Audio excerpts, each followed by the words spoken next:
Kamakailan lamang naganap ang Black Friday at tuloy ang pamimili ng mga regalo ngayong holiday season. Pero ayon sa isang bagong pag-aaral, tila umiilag na rin ang marami sa dagdag gastusin bago ang Pasko. Ang detalye sa report na ito. Ngayong balik shopping na ang komunidad bago ang Kapaskuhan.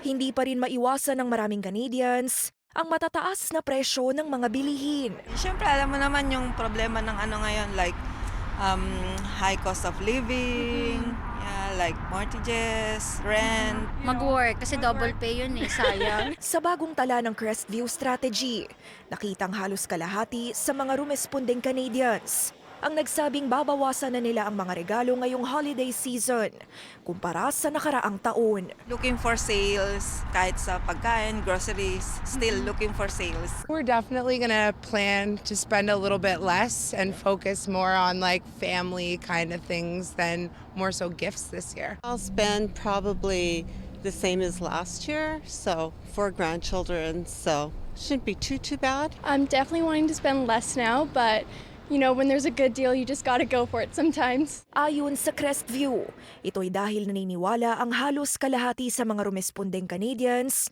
na lumala ang kanilang sitwasyong pinansyal. Two-thirds din ang naniniwalang lumala ang ekonomiya sa nakaraang taon.